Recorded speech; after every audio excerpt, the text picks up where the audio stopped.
사는 사람들도 있지만 유목민들도 있습니다. 이스라엘의 조상들은 유목민들이죠. 아브라함, 이삭, 야곱이 그랬고 또 민족의 지도자로 세워진 모세도 유목민입니다. 다윗도 유목민이었고 유목 생활을 그가 하면서 하나님의 은혜를 깊이 체험을 했습니다. 특히 유목 생활을 배경으로 한 시편 23편 여호와는 나의 목자시니 이 시는 우리 모두에게 감명을 주고 있습니다. 오늘 이 말씀은 유목민의 일상생활에서 일어나는 그런 일을 복음과 연관하여서 설명해 주시는 우리 예수님의 비유 말씀입니다. 이 비유 말씀이 유목민들에게는 대단히 피부로 다가오는 실감나는 내용이지만은 사실 유목 생활을 모르는 사람들에게는 조금 이해하기가 더뎌지는 그런 말씀이기도 합니다. 우리 중에는 실제로 양고기는 좀 드셔도 양을 직접 본 사람은 그렇게 많지가 않습니다. 그래서 이 시간에는 좀 양을 치는 데에 대한 이해부터 좀 살펴보려고 합니다. 양을 치는 목자는 두 가지 스타일이 있습니다. 하나는 뒤에서 양을 몰아가는 스타일입니다. 목자는 개를 훈련시켜서 개로 하여금 양들을 몰게 하는 방법이 있습니다. 화면에 보시는 것이 바로 양을 모는 그런 모습이고 열심히 개가 양을 몹니다. 주로 호주에서 이런 방식으로 양을 칩니다. 뒤에서 개들이 아주 으르렁거리면서 몰아치니까 겁에 질린 양들은 좋든 싫든 개가 모는 방향으로 갈 수밖에 없습니다. 또 하나의 사진을 우리가 보면 이것은 앞서가는 목자의 사진입니다.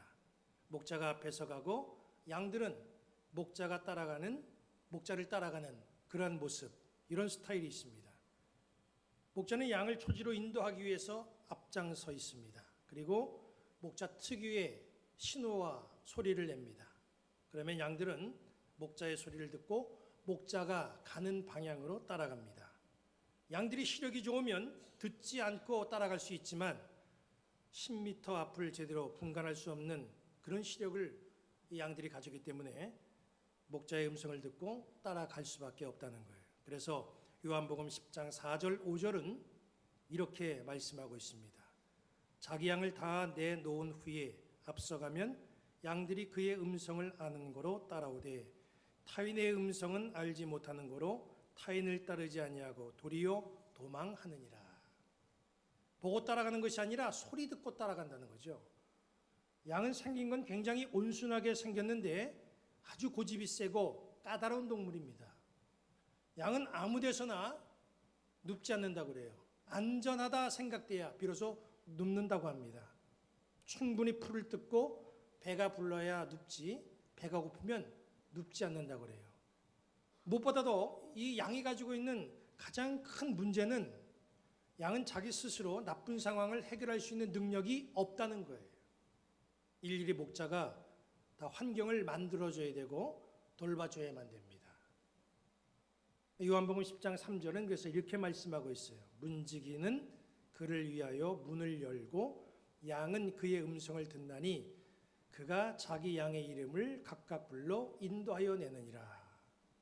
화면을 보시면 여러분들이 보시는 그 화면이 양치는 양 우리입니다.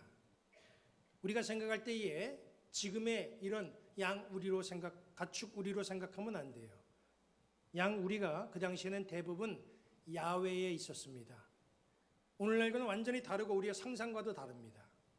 양을 치는 유목민들은 아침에 양을 데리고 나가서 양을 치다가 저녁에 들어오는 경우가 그렇게 많지가 않습니다. 한번 양을 치러 나가면 며칠씩 들에서 지새고 그리고 양을 돌봅니다. 그러다 보니까 양 우리를 들에다 만들어 놔야 됩니다. 구약에 나오는 요셉은 아버지 야곱의 신분을 받고 양을 치러 며칠씩 나가 있는 형들을 찾아 나선 그런 일이 창세기에 기록되어 있죠. 모세는 양을 치러 미디안 광야에서 며칠씩 다니다가 불꽃 가운데 임재하신 하나님의 음성을 듣게 됩니다. 예수님이 탄생하시던 그런 때에 들에서 양을 치던 목자들이 있었습니다. 그들이 들에서 양을 치다가 천사들로부터 예수님의 탄생 소식을 듣지요. 이렇게 한번 양을 치러 나가면 며칠씩 광야에서 시간을 보내야 되기 때문에 양이 거처하는 그런 우리는 거의 야외의 임시적인 거처로 만들어졌습니다. 그러나 목자는 요한복음 10장 3절에 나와 있는 이 말씀처럼 양이 어디에 거처하든지 꼭 하루에 한 번씩 하는 게 있어요. 그게 뭐냐 하면 숫자를 세는 겁니다. 본문은 양을 치는 목자가 양의 수를 세는 과정에서 일어난 일을 복음으로 설명한 말씀입니다. 여기 본문 말씀 보니까 목자에게는 100마리의 양이 있습니다. 어느 날 양을 치는 과정에서 목자가 그 양을 세는데 한 마리가 없어졌어요. 왜 없어졌을까? 여기 본문 12절 상반절은 이렇게 말씀하고 있습니다. 너희 생각에는 어떠하냐? 만일 어떤 사람이 양 100마리가 있는데 그 중에 하나가 길을 잃었으며, 왜 잊어버렸는가 봤더니 이게 길을 잃은 거예요. 길을 잃어버리는 이유는 대략 두 가지입니다. 하나는 쭉 따라가다가 발길이 느려져가지고 낙오되면 그건 길을 잃게 되어 있습니다. 말씀드린 것처럼 양은 시력이 굉장히 약해요. 그래서 앞에 가는 양만 보고 따라갑니다. 그리고 몰려다녀요. 게다가 뒤에서 막 개가 모는 대로 아니면 목자가 신호를 보내는 대로 어딘지도 모르고 그냥 남들이 가는 대로 그렇게 따라다니고 몰려다니는 겁니다. 몰려다니면 이탈할 이유가 없지 않겠는가? 몰려다니면 그냥 쭉 따라가면 되지 않겠는가라고 하지만 실제로 무리들은 그렇지 않습니다. 여러분 등산을 해보신 분들은 알죠? 등산할 때 나 혼자 올라가지 아니하고 많은 사람들이 함께 등산을 할 때에 여러 명이 함께 출발해도 이상하게 앞서가는 사람, 뒤서가는 사람, 그것도 앞과 뒤가 엄청나게 차이지는 그런 경우를 여러분들이 경험했을 줄 압니다. 뒤처지는 이유는 왜 생기는 거예요? 등산하면서 선두와 똑같이 보조를 맞추지 않기 때문에 그런 거잖아요. 앞에 가는 사람이 한 걸음 걸으면 그 뒤에 사람이 반 걸음 걷고, 앞에 걷는 사람이 두 걸음 걸을 때 뒤에 있는 사람이 한 걸음 걸으면 점점 격차는 벌어지게 되고 아주 선두와 먼 차이를 나타내게 됩니다. 신앙생활에 있어서 나하고도 똑같아요. 신앙의 길을 가다가 이제 조금 늦게 걸어야지. 지금까지 나는 열심히 앞장서서 걸어왔으니 이제 조금 좀 쉬었다가 그렇게 걸어야 되겠다 하다 보면 나도 모르는 사이에 점점 격차가 벌어지고 신앙의 낙오자가 될 수가 있어요. 예배하는 일도 마찬가지입니다. 처음 주의를 지키지 못하면 마음이 불편하죠. 또 한 주간 빠지면 조금 마음이 무뎌집니다. 그러다가 또 안 나가게 되면은 이제는 나가는 게 굉장히 어색해지는 거예요. 그러면서 뒤처지고 멀어지고 낙오가 되는 겁니다. 이제 신앙의 발걸음을 내딛는 분들은 뒤처진다 생각할 때에 뒤처진 대로 그대로 걷지 마시고 조금 더 힘을 내서 신앙의 보조를 잘 맞춰 가시기를 바랍니다. 양의 길을 잃는 또 하나 이유가 뭐냐 하면 몰라서 길을 잃는 거예요. 양은 대단히 단순합니다. 말씀드린 것처럼 앞에 가는 양을 보고 쫓아가요. 문제는 잘못된 길을 가는 이 양을 따라가다가 자기도 뭔지도 모르고 잘못된 길로 빠지는 그런 문제가 발생이 된다는 겁니다. 오늘날 신앙의 길을 가는 사람이 잘못된 유혹에 빠져서 그 길을 이탈하는 경우가 있어요. 특히 이단의 뒤를 잘못 쫓아가다가 잘못된 길로 빠지는 그런 사람들이 있습니다. 달콤한 음성 때문에, 특별할 것 같은 별미 때문에 거기에 끌려서 분별하지 못하고 그렇게 길을 가다가 길을 잃게 되는 거예요. 그래서 목자는 양들을 치는 데 있어서 두 개의 도구를 가지고 있습니다. 그 도구가 시편 23편 4절에 나옵니다. 내가 사망의 음침한 골짜기로 다닐지라도 해를 두려워하지 않을 것은 주께서 나와 함께 하심이라. 주의 지팡이와 막대기가 나를 안위하시나이다. 이 말씀 한 절에 지팡이가 나오고 막대기가 나옵니다. 지팡이의 용도는 잘못된 길을 가는 양의 목을 걸어서 바른 길로 인도하는 데 사용합니다.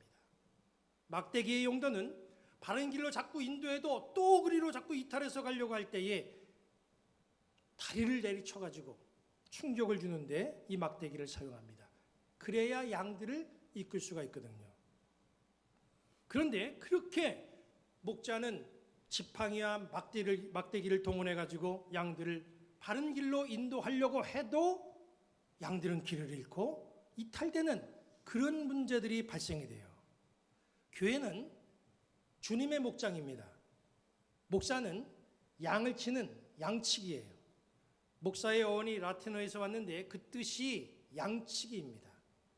요한복음 21장에 보면 부활하신 주님께서 제자 베드로에게 오셔가지고 하신 말씀이 있지요. 내 양을 먹이라, 내 양을 치라. 이 말씀을 주셨어요. 여기에 근거해서 교회에서는 양을 쳐야 됩니다. 목사는 주님의 목장인 이 교회에서 양떼들을 양육합니다. 그런데 양들을 100% 양질의 양으로 돌보질 못해요. 양들의 상태는 굉장히 다양합니다. 그 중에는 이탈되는 양들이 발생이 돼요. 잘 양육되는가 싶은데 어느 날부터 갑자기 보이질 않아요. 쥐의 지팡이로 이탈을 막아도 끝까지 잘못된 길로 나아가는 그런 양들도 있어요. 고치기 위해서 막대기로 내리치면 왜 때리느냐 해가지고 또 도망가는 그런 양들도 있습니다. 경제적인 득실로 따지면 한두 마리 양이 사라져도 찾지 않을 수가 있습니다. 잃어버린 소수의 양을 찾아 길을 떠날 경우에 남아있는 양들이 문제가 될 수가 있어요. 목자가 없는 사이에 그 무리 가운데 여러 가지 문제가 발생되고 질병의 문제라든가 먹거리의 문제라든가 많은 문제가 발생되기 때문에 이걸 좀 경제적으로 이렇게 따져보는 그런 경우도 있습니다. 어느 것이 더 경제적이냐 이거 따져보고 경우에 따라서는 그 양 찾으러 가느니 안 가는 게 더 효과적이다, 더 경제적이다 이렇게 생각하고 아예 찾지 않을 수도 있습니다. 말 안 듣고 제멋대로 갈 길을 가는 양들을 찾아 나서는 것보다 건실한 양이 새끼를 낳으면 그 양을 잘 키워서 그 자리를 채우는 게 이게 합리적이지 않냐 이런 생각을 가질 수가 있어요. 그런데 예수님의 생각은 다르더라는 거예요. 여기 12절 말씀을 다시 보면 이렇게 말씀하고 있습니다. 너희 생각에는 어떠하냐? 만일 어떤 사람이 양 100마리가 있는데 그 중에 하나가 길을 잃었으면 그 99마리를 산에 두고 가서 길 잃은 양을 찾지 않겠느냐? 주님은 합리적인 경제성을 따지지 않았습니다. 99마리를 산에 두고 가서 길 잃은 양을 찾아야 하는 그런 것, 이것이 주님의 생각이었어요. 왜 그렇게까지 하면서 꼭 양을 찾아야만 됩니까? 그렇게까지 하면서 굳이 양을 찾아야 되는 그 이유는 여기 본문 말씀에 의해 보면 세 가지로 볼 수가 있어요. 그 하나가 뭐냐 하면 모든 양이 소중하기 때문에 그런 거예요. 이 비유 말씀에 대해서 성경에 나와 있지 않지만 도마 이야기라고 하는 것에 이 이야기가 있습니다. 거기에서는 이 이야기를 이렇게 말하더라고요. 예수님이 99마리의 양을 두고 길 잃은 양을 찾아서 굳이 그렇게 나선 그 이유는 그 잃어버린 그 한 마리의 양이 여기 남아있는 99마리의 그 양들보다 훨씬 가치가 있고 큰 양이기 때문에 그렇게 찾아 나섰다. 거기는 그렇게 이야기해요. 정말 그런 걸까요? 예수님이 그 잃은 양 한 마리에 집착하는 이유가 다른 양들보다 더 아끼고 더 가치 있는 양이기 때문에 찾아 나선 겁니까? 잃은 양에 대한 목자의 걱정은 상당합니다. 양이 무리를 이탈하는 것은 지금 독립하기 위해서 나간 게 아니에요. 이 양의 생리로 볼 때에 굉장히 이것은 지금 몰라서 나간 것이고 그래서 지금 양은 위험에 처해 있는 상황입니다. 양이 무리 중에서 보이지 않을 때 그 양은 맹수에 물려가거나 한없이 길을 헤맬 수밖에 없어요. 목자가 양을 찾아 나서는 것은 길을 잃고 헤매다가 맹수에 물려 죽을 양이 불쌍해서 그걸 건져내기 위해서 찾아 나선 겁니다. 그 양이 뭐 특별히 여기 있는 양보다 더 가치가 있고 쓸모가 있고 그래서 그 양을 꼭 찾겠다 하는 것이 아니라 그거 방치해 두면 그 양은 틀림없이 죽게 되기 때문에 그걸 살리기 위해서 목자는 찾아 나서는 거예요. 목회를 하다 보면요, 정말 안타까운 소리를 들을 때가 있어요. 어떤 분은 이렇게 얘기를 해요. 목사님, 무슨 수를 써서라도 그분은 꼭 교회에 다시 나오게 해야 됩니다. 그 다음에 무슨 말씀을 하냐면, 그분이 그동안 교회에 헌금한 게 얼마인 줄 아십니까? 그분이 다시 나와야 교회 재정이 든든합니다. 우리 교회 말고 다른 교회에서 그런 일이 있어요. 그 사람이 교회의 재정적 영향이 컸기 때문에 그 사람에게 집착하고 공을 들여야 되는 거예요. 이런 일 반면에 또 이런 얘기도 있어요. 교회에서 불화만 일으키는 성도가 시험이 들어가지고 몇 주간 교회를 안 나옵니다. 근데 교인이 이런 얘기를 해요. 아유, 잘 됐습니다. 차라리 이참에 그 사람은 교회를 안 나오는 게 좋아요. 그 교회 나와봐야 맨날 말썽 일으키고 문제만 일으키기 때문에 아주 이참에 교회를 안 나왔으면 좋겠습니다. 이렇게 얘기를 합니다. 왜 이런 생각들이 나오는 걸까요? 그건 바로 실용적인 가치를 따지기 때문에 그런 거예요. 교회는 실용적이냐 비실용적이냐 이런 논쟁이 어울리지 않습니다. 가치가 높냐 낮냐 이것도 어울리지 않습니다. 우리가 관심을 가져야 될 것은 한 영혼이 무리를 이탈했을 때 그 영혼은 분명히 방황하다가 마귀에 끌려서 사망의 길로 가면 안 된다. 여기에 영적인 염려를 가지고 거기에 관심을 갖고 우리가 그 영혼을 찾아가야 된다는 거예요. 저는 이 말씀을 준비하면서 제 자신을 좀 돌아봤습니다. 그동안 목회하면서 많은 양떼들을 상대해 왔는데 그동안 목회하면서 길 잃은 양을 찾아 나서는 것은 고사하고 목회에 이 사람은 도움이 안 돼. 양 우리에 있는 양을 사탄에게 이 사람 좀 데려갔으면 좋겠다. 그렇게 내준 적은 없는지. 그래서 그 영혼이 갈 길을 몰라서 방황하게 하진 않았는지. 나로 인하여서 신앙을 포기하고 그 잘 믿던 신앙 다 버리고 세상으로 향하지는 않았는지. 저는 이 문제를 좀 깊이 생각해보고 회개해봤습니다. 주님 앞에 우리 모든 양들은 다 소중합니다. 그 사람에게 재물이 있든 없든 그 가정에 무슨 일이 있든 없든 그 사람이 내 옆에 있음으로 인하여서 내가 불편하든 불편하지 않든 우리는 차별 없이 찾아가야 돼요. 소용가치를 보지 말고 이해득실 따지지 말고 영혼 구원을 바라보면서 잃은 양을 찾아 나서는 그런 성도들 되시기를 주님의 이름으로 간절히 부탁드립니다. 두 번째로 우리가 왜 잃은 양을 찾아 나서야 됩니까? 그 이유는 양이 스스로 목장을 찾아올 수 없기 때문에 그래요.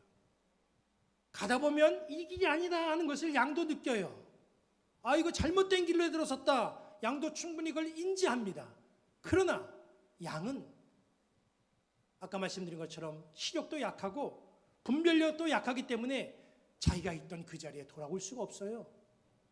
우리가 누가복음에 보면 탕자의 비유 나오죠. 거기 보면 그 탕자는 자기가 있던 곳을 잘 알았어요. 그래서 어느 정도 시점이 지나서 가산 다 탕진하고 야 이게 아니구나 라고 느꼈을 때 뭐라 그랬습니까? 이에 스스로 돌이켜 그랬어요. 그 집 나간 아들은 이에 스스로 돌이켜서 집으로 돌아갈 줄 알았어요. 그런데 양은 그렇지 않다는 거예요. 양은 몰라요. 내가 잘못했구나. 아, 나 틀렸구나. 그렇게 느끼고 후회하는데 돌아갈 방법을 몰라요. 어떻게 가야 될지 몰라요. 왜? 양은 분별력이 약하고 시력도 약하기 때문에 그렇습니다. 집을 나갔지만 언젠가 돌아오겠지. 양한테는 안 통해요. 그렇기 때문에 양이 목장으로 돌아올 수 없기 때문에 우리가 양을 찾아갈 수밖에 없는 거예요. 세 번째로 우리가 왜 양을 잃어버린 양을 찾아 나서야 됩니까? 그것은 무엇보다도 그것이 하나님의 뜻이기 때문에 그렇습니다. 여기 본문 14절을 보면 이렇게 말씀했잖아요. 이와 같이 작은 자 중에 하나라도 잃는 것은 하늘에 계신 너희 아버지의 뜻이 아니니라. 잃은 양 방치해 두는 게 하나님의 뜻이 아니라면 잃은 양 찾아 나서는 건 하나님의 뜻 아니겠습니까? 그래서 우리가 찾아 나서야 된다는 거예요.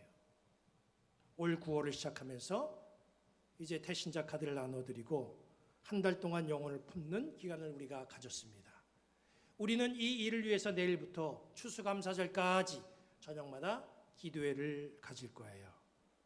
그리고 다음 주 교회 오실 때 마음에 품었던 영혼들 카드에 적어서 제출을 해야 됩니다. 여러분, 마음속에 작정들은 하셨습니까? 어떤 이름들을 적어 놓으셨습니까?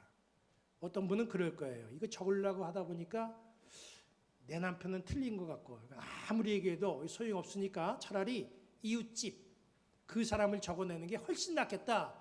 그래서 그런 분들 이름 적어내는 분들이 있어요. 근데 여러분 한번 생각해 보시기 바랍니다. 내가 천국문 앞에 섰을 때 주님께서 종이 주시면서 여기 3명의 이름을 써봐라. 그 3사람도 내가 천국으로 함께 인도하겠다. 그렇게 말씀하신다면 그래도 여러분 이웃집 아저씨 이름 적어내시겠어요? 우리가 소망을 담아서 이름을 써내면 예수님은 내가 써낸 그 이름을 반드시 기억하고 계십니다. 주님은 내가 이름을 써낸 그 자체만으로도 엄청나게 기뻐하시고 그 이름들을 결코 그냥 흘려보내지 않아요. 주님께 맡기시고 나누어 드린 카드에 소중한 이름들 꼭 기록하시길 바랍니다. 혹시 카드 분실하신 분들 있으면 교회 사무실에 예배 끝나고 내려가시면서 카드 가져가셔서 다음 주에 올 때에 꼭 그 이름을 써서 제출을 하시길 바랍니다. 그 영혼들이 당장 교회에 오지 않더라도 우리 주님은 내가 찾아 나선 잃은 양 한 영혼을 품어주시고 기억을 해주십니다. 이제 만물이 결실하는 이 계절에 우리는 또 한 주간을 시작을 합니다. 이 한 주간 영적인 안목 가지시고 구원받아야 될 영혼들을 발견하시고 그 이름을 가슴에 새기고 기도하는 한 주간 되시기를 주님의 이름으로 간절히 축원합니다.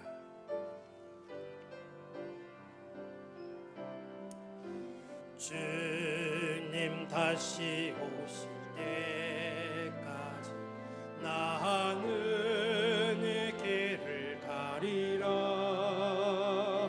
좁은 길 나의 십자가 지고 나의 가는 이 길 끝에서 나는 주님을 보리라. 영광의 내 주님 나를 맞아주시리. 주님 다시 오실 때까지 나는 일어나 달려가리라. 주의 영광 온 땅 덮을 때 나는 일어나 노래하리.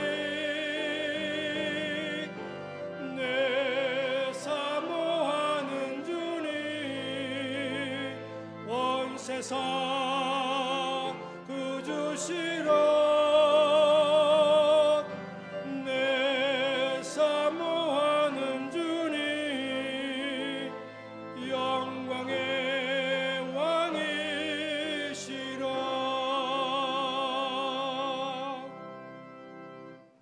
하나님이 여러분에게 복을 주시고 여러분을 지키시기 원하며 하나님이 그의 얼굴을 여러분에게 비추사 은혜 베푸시기 원하며 하나님이 그 얼굴을 여러분들에게로 향하시고 평강 주시기를 성부, 성자, 성령의 이름으로 축원합니다.